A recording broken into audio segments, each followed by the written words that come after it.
This program contains subject matter and language that may be disturbing to some viewers. Viewer discretion is advised. Everything is closed. My name is Erika. I'm 28 and I live in Las Vegas.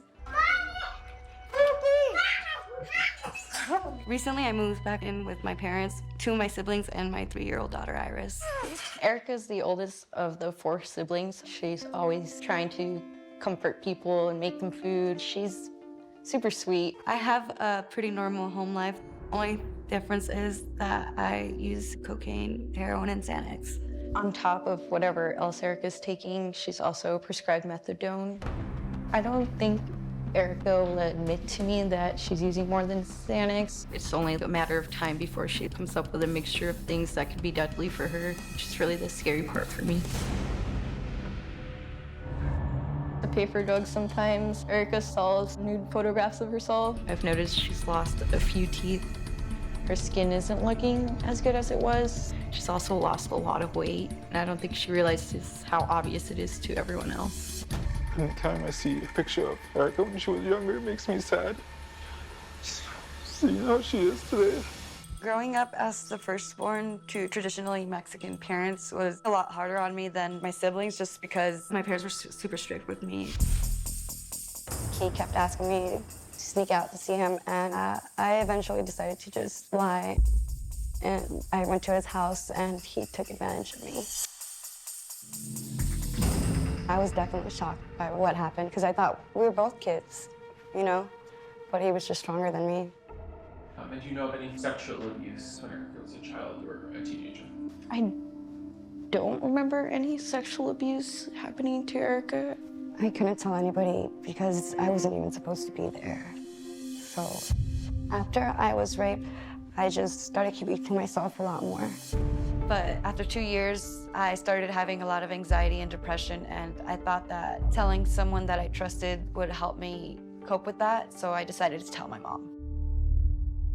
She just told me that I wasn't even supposed to be at my boyfriend's house, and obviously if I went there, I was looking for that. And at that age, I honestly believed it was my fault. The rape wouldn't have happened if I didn't go there. Porque si Erika hubiera acatado las reglas que se le ponían en la casa, no hubiera pasado esto. I started cutting myself and seeking comfort in substances like drinking or boyfriends. My mom would slut shame her or like say things to her that would antagonize Erika and like trigger something in her. When I was 17, I dropped out of high school.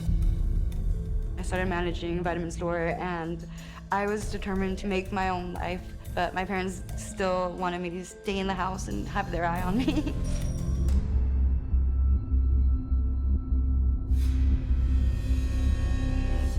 Within a few weeks of using heroin, I was addicted and I needed it every day. I didn't think it was gonna get this bad. I spent all my money on heroin. I can't even say how much I spent. After I started using heroin, I lost my job. I was just not a reliable person. Eventually, my boyfriend and I broke up, and I needed way more money than any job was gonna give me. Erika's gotten herself into some pretty dangerous situations. She was kidnapped once. She's also just ended up in jail a few times, but she doesn't want to admit what for.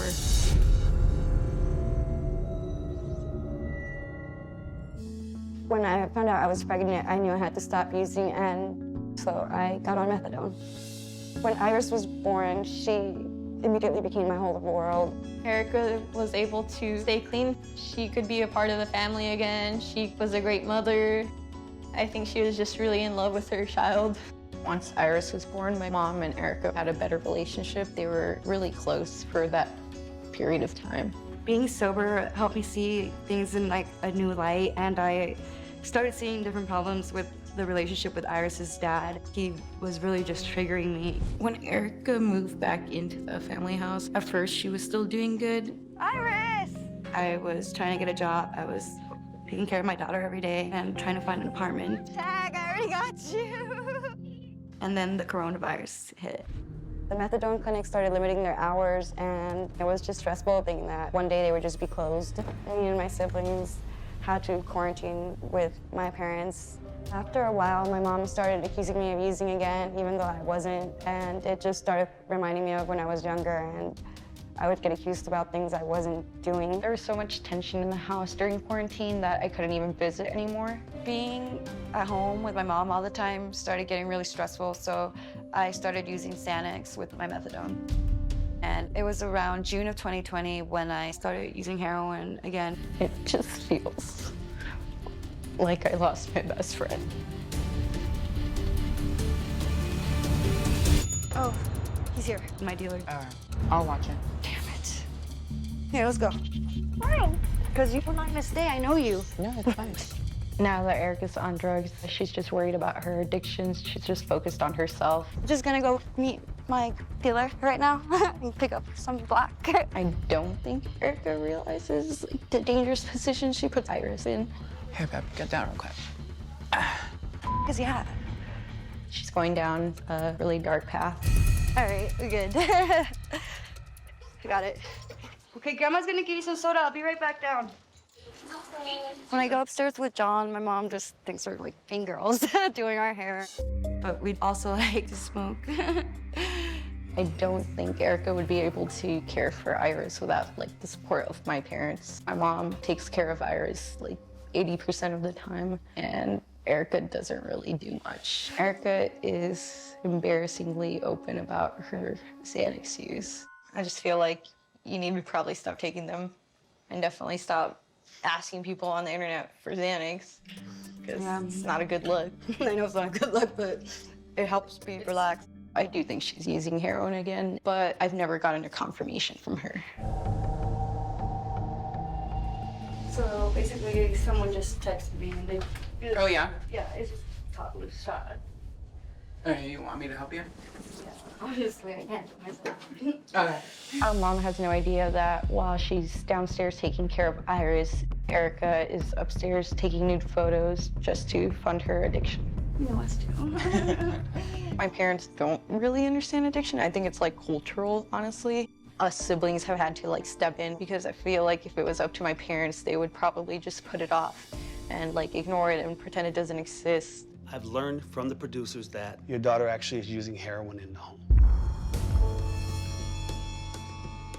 Having confirmation that Erika has been using again validates a lot of my suspicions. I'm willing to try and help my parents figure out like how to get custody of Iris. And I'm willing to help them get to whatever avenues they need to get it. Me siento muy orgullosa de ellos. Son tan valientes. The crew has met up with Erika this morning. They have her, they're loading her into the car now. Thank you. I feel like she's gonna be so surprised when she sees us here.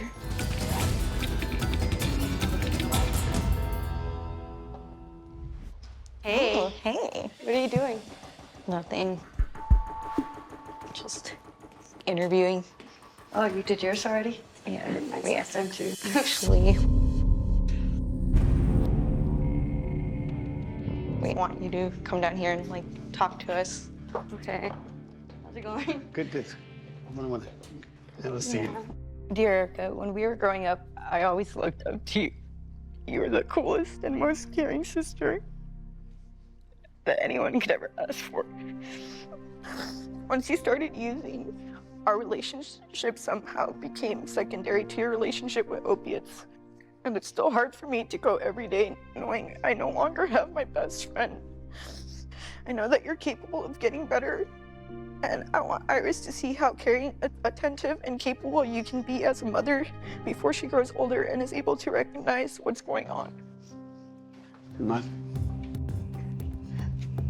Vale.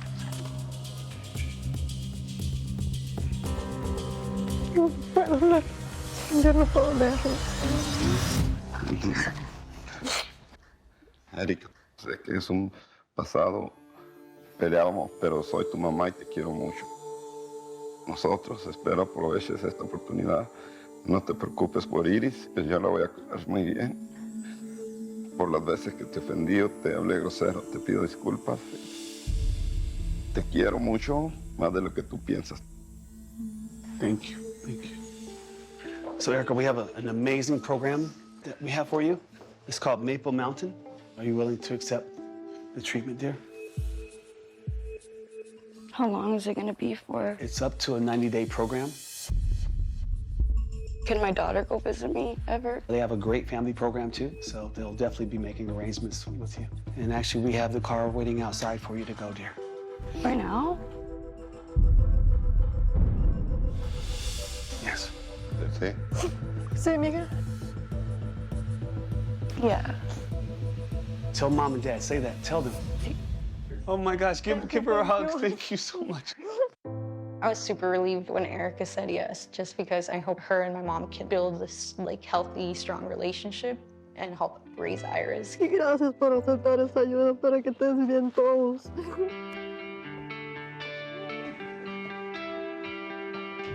So how are you feeling right now?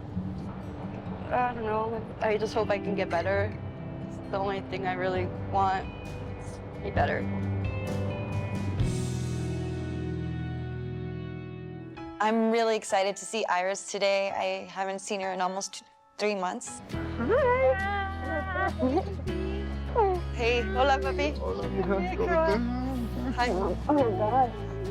I'm also excited for my family to see how different I am sober, just because I feel like I see it in myself. You want to see the horses, baby? No? For reals? You want to see him? Raising Iris very differently than I was raised is very important to me. Wow. I hope that she always feels like she has someone that she can talk to, or a safe space that she can come to, and that she can tell me anything. Now I can feel myself having a future and doing things and wanting to go after things, and I can see things coming into my life. I have more power than I think. You are so sweet.